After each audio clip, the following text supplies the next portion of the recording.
evening, ladies and gentlemen, and welcome to the Wall of Power.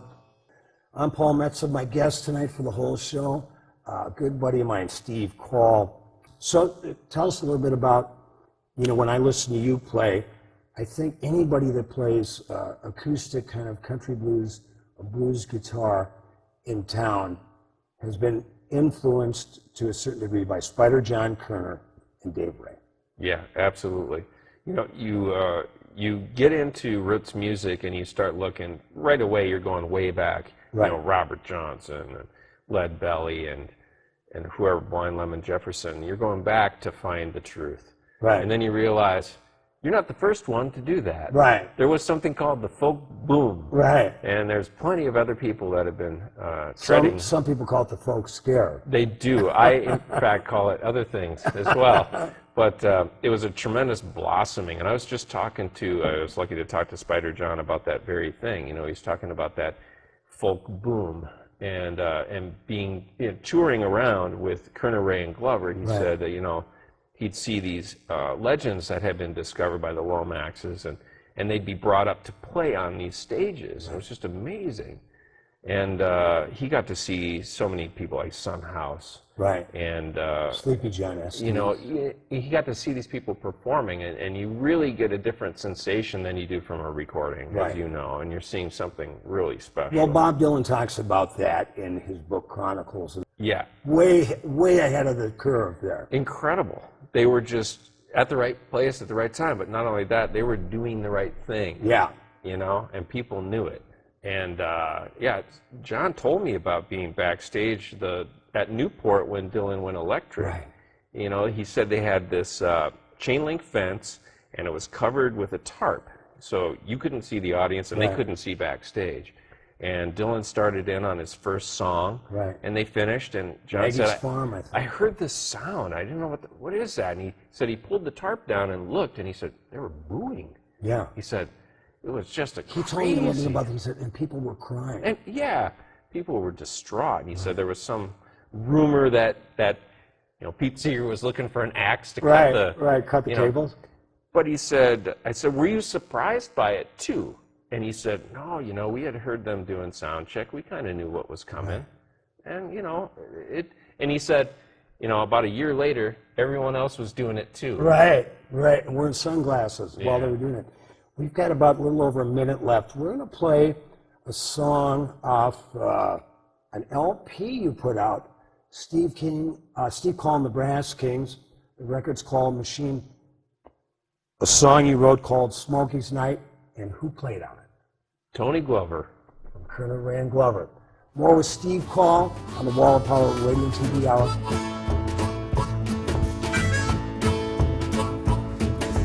Cleaning up in the kitchen, cleaning up in the bar. I sometimes find a 20, a 5, a keeping in a whiskey jar.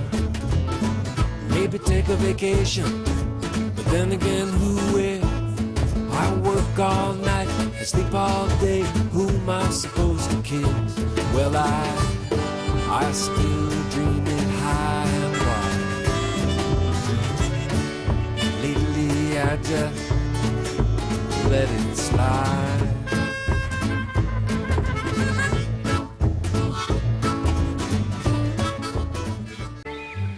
Gray Wolf Lodge, located on gorgeous Pelican Lake in beautiful Orr, is the great getaway in northern Minnesota. Featuring affordable, modernized cabins that rent by the week or even a few days, Gray Wolf Lodge is your place to treat the family or just yourself for a relaxing time away from it all. With great fishing, yoga classes, massage, boat rentals, a sandy beach, a common gathering area with a fire pit, and the gorgeous and rustic Gray Wolf Lodge, hosts John and Carol Metsa have thought of everything for your unforgettable stay.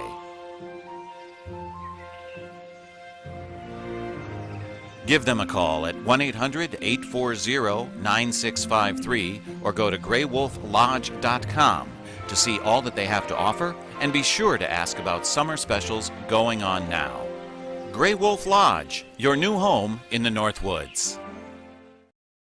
I'm Paul Metsa, my guest tonight for the whole show, a good buddy of mine, Steve Kaul. We're hearing a story from Bemidji Highway 64, Lake Street, First Avenue to the West Bank. And tell us a little bit about how the Brass Kings came together. But before you tell me that, I was doing a little research today online. How do you describe it with the rope? One of our albums is called Washboard Rope Guitar. Okay. Yeah, it's well, it's a wash tub bass. Right. You know, that's in the Brass Kings, and Brad X is his name. Brad X from Babbitt, Minnesota. From Babbitt, right your on neighborhood. the cusp of the Iron Range. We're not sure. We're not sure if the Grand Rapids or Babbitt is actually in the Iron Range, but also runs one of the best diners in America, the Bandbox Diner in Elliott Park. Fantastic place. Just got a great review 3 weeks ago on City Pages. I was just there. Oh. Yeah, it's a classic diner. Yeah. And Brad's just the right guy to be running it. Absolutely. It's just run like a friendly pirate ship. Exactly. That's a say. good way of putting it. You know? And if you want a hamburger with an egg, you can get it there. You can. You can get his version of the Sloppy Joe is called the Bro, and it's just classic. It's really good, and you can sit if you want to sit at the counter. You get to watch them work, like at Mickey's Diner. Right. And right. who doesn't love that? I mean, you don't need a cooking shows are fun, but this is watching them, work the broiler. It's a lot of fun. Now you did a little bit. I think I met you personally when you were working with my buddy Paul Mandel. You did a little cooking in your time as well, a little short order cooking. That's right. I mean, you do whatever you have to Right. put the bills to sleep. Yeah, right. So. But you were, Yeah. when I first met you, 15, 20 years ago, you were working a full shift and then going playing gigs. Oh, too. yeah. You never stop playing. Yeah. And that's the thing. I mean, artists have two careers oftentimes. One that is their art, and one that is paying the bills, Right. quite frankly.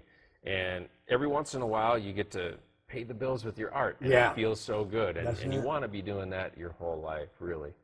But it's a struggle. You're either going to mooch off of somebody, or you're going to pay your own way. Right. I met you through a mutual friend, Paulie, and he took me down to see you play, and I was really impressed, man. Thank you. And I got to say, then I searched you out at some other haunts. You were doing a band gig that time, but I think I found you playing some acoustic stuff at Knives, I think, or the Times. Yeah. And I come Knives, down it there. was not on what I call the dark side. Yeah. The old side. It at Knives. sounded 4 so years. good, and Thank you. I learned a lot about playing solo from watching you.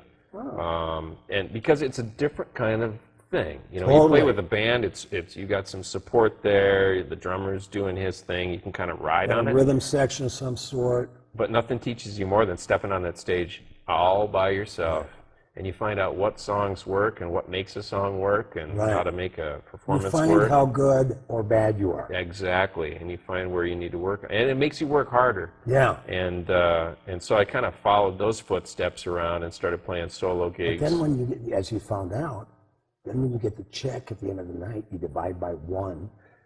Exactly. And it's the same number here as it was here. Yeah, there is that. There is a benefit to that. But you bumped into Brad X, Yeah. right? Mhm. And then who was playing, who's your third guy? Well, Mikkel Beckman is playing scrubboard.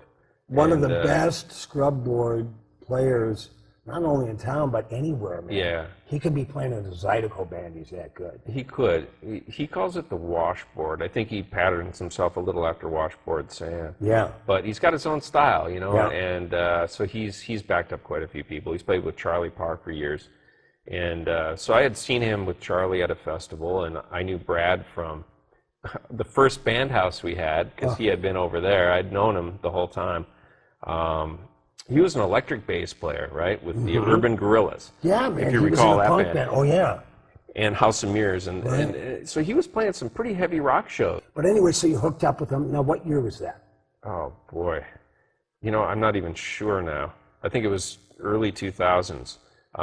We were palling around, and I was doing fingerstyle kind of solo shows. I was working on that solo guitar album, the first one that we played a cut from, and I thought, geez, I've got this show at the Viking Bar, you know, I should invite these guys up and see what's going on and see how it works. And I wasn't afraid to do that without a rehearsal, because these guys play with a lot of, you know, roots music. They know how to play. Brad had just built a washtub bass, and so I invited him up. I invited Mpls, and we started playing. They had never heard my songs before. I think I might have played them for Brad once. Okay. And he said, "Oh, I got it, no problem."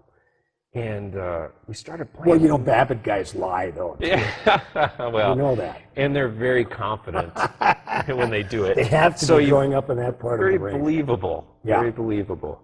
And but he was true to his word. He was right there with me. The guys were right behind me the whole time. In fact, they caught it when I would stop suddenly. They would stop.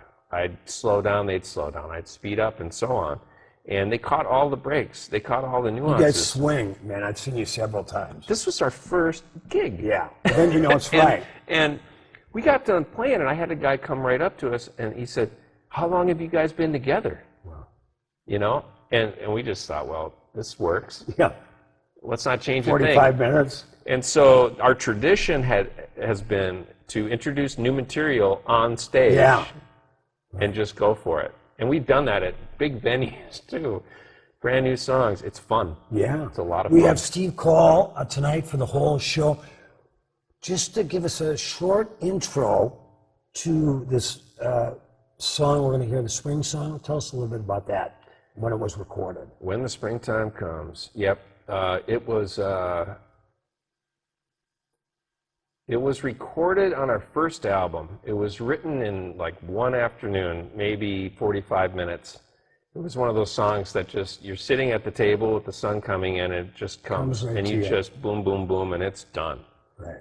And it was springtime, and you know, things were starting to be revealed by the melting snow, and you're finding these objects underneath, and there were some stories in the paper to do with some really tragic things that were found, you know, as the snow retreated.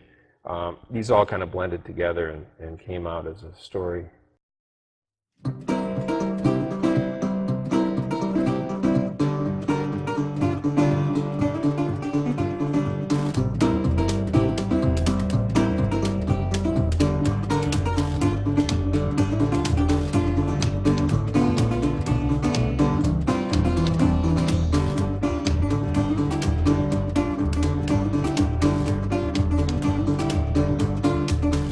Well, the city is waking from a long winter's sleep, rubbing its eyes, stretching its streets, picking up the trash, all the little bug crumbs. Work for workhouse cash, better than being a bum. The bums are feeling springtime, but it's different for them because they made it through the winter, and not everybody can. When the springtime comes, baby, when the springtime comes, when the springtime comes, everything gonna be revealed.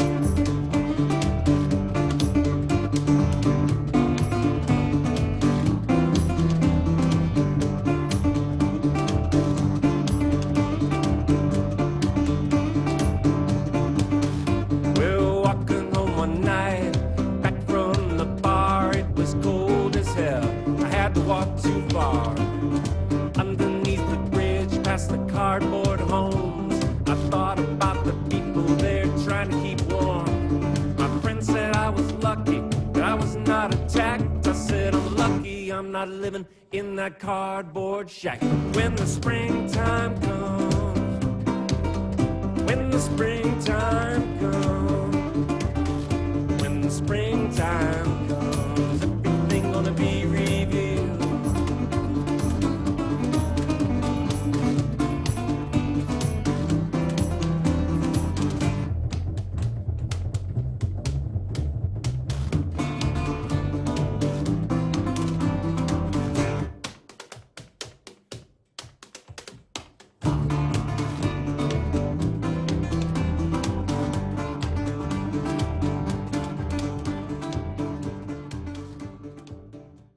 Man, that sounded great. And I'm glad we saved that for the last part of the Wall of Power Radio and TV Hour, because that was recorded in what is now your studio. That's right, it was. You know, I had been to Wild Sound. I think I played on Michael McElrath's record Yes, you a did. couple of years ago, and you were engineering, and then I was looking for somebody to transfer an ADAT, if for those of you 80s musicians out there and sound guys, you know what that is, and sound gals. But got a hold of my buddy Steve Kaul, because I knew he worked at Wild Sound. I went over there, we started to chat, and you told me that you know, you were like Cy Sperling of sound. You were not only a member, you were now the president, but you bought the studio. Yeah, that's right. It happened. It's been a joy. I've worked there with Matthew Zimmerman for 5 or 6 years now, and he was looking to make a change, and I was looking to make a change, and Right. they just kind of coincided. Right. And so what's Just nice that. is, you know, it wasn't a case of me coming in saying, I want my own studio, this is how it's going to be. Right. I loved what he did there. Right. And so we're just continuing that. But Wild Sound has such an incredible reputation.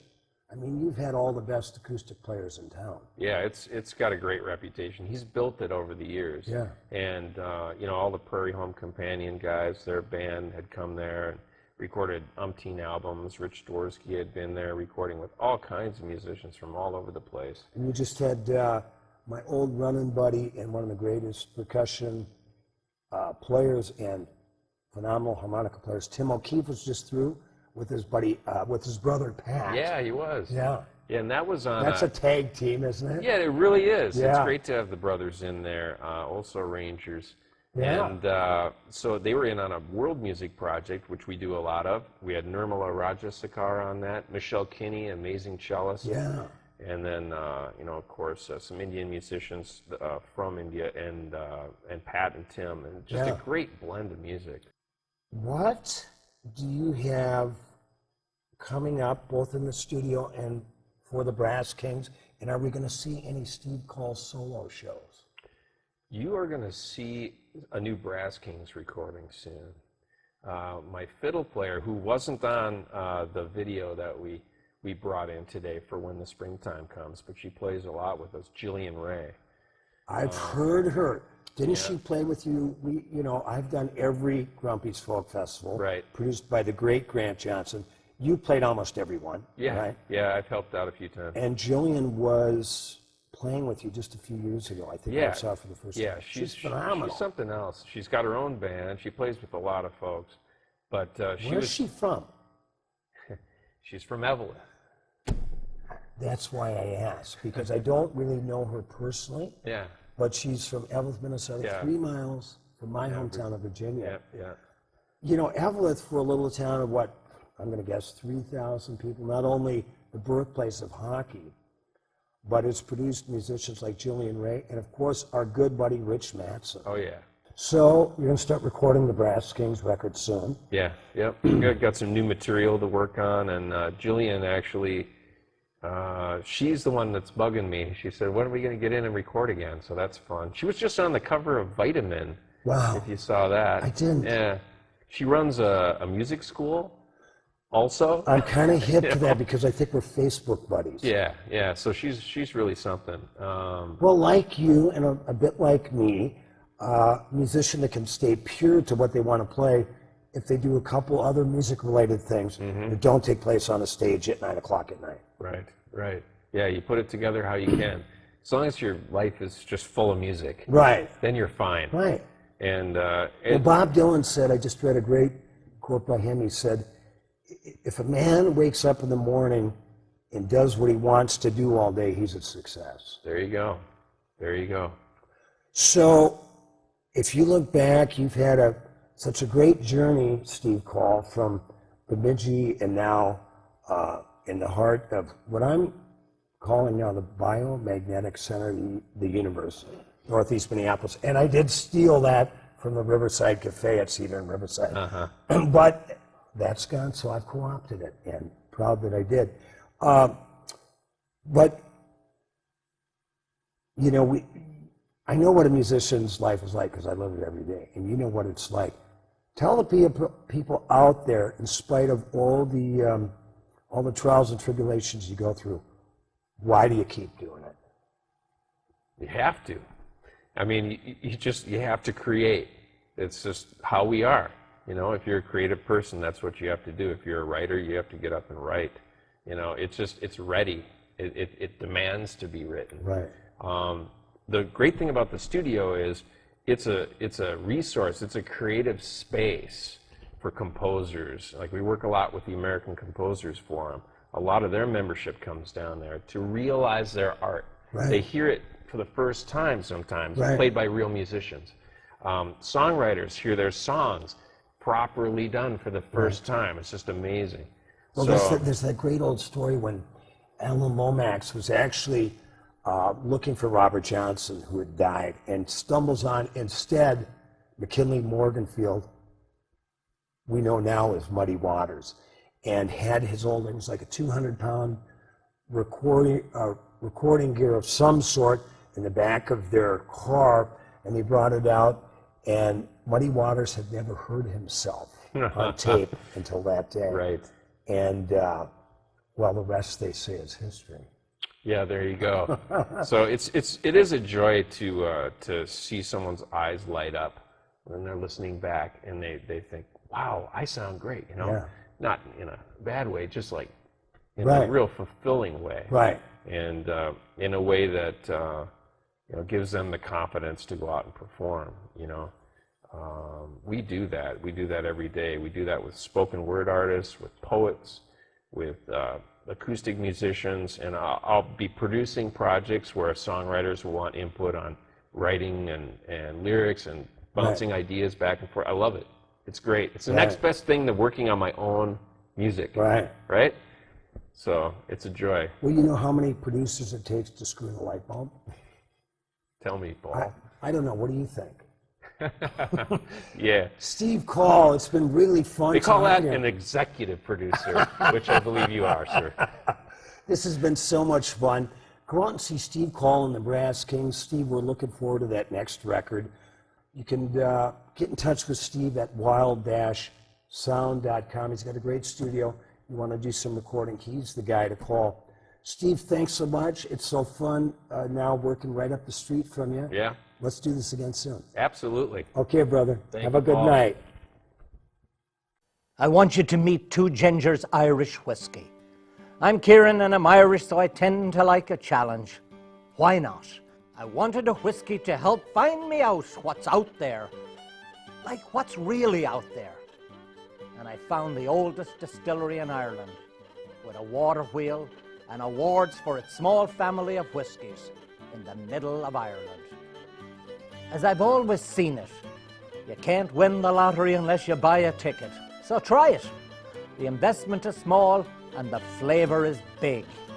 Now, it's perfect for drinking neat. Its character holds up, like the Irish, when the bastards try to get you down. Two Gingers Irish Whiskey. Distilled twice for more character, time for more flavor, and less of the old burn. No lite bastardes carborundum. Don't let the bastards get you down.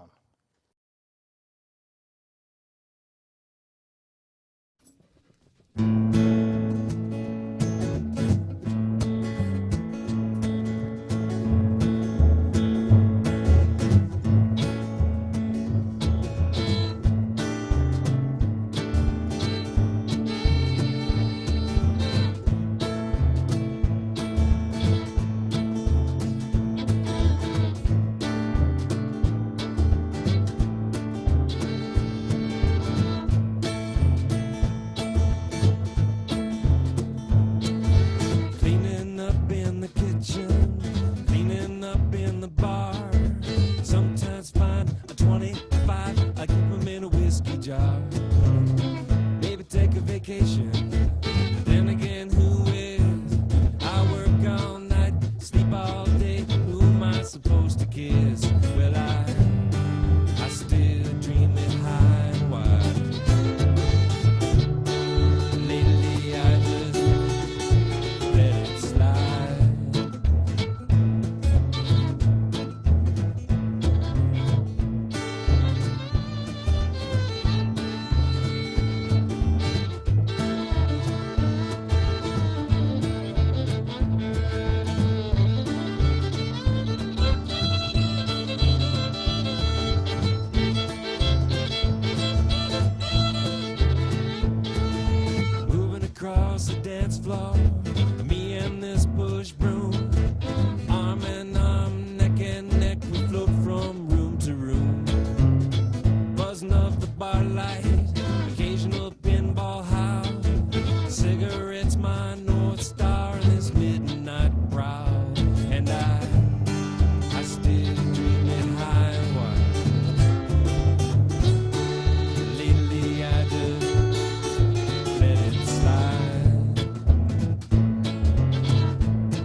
night stroll.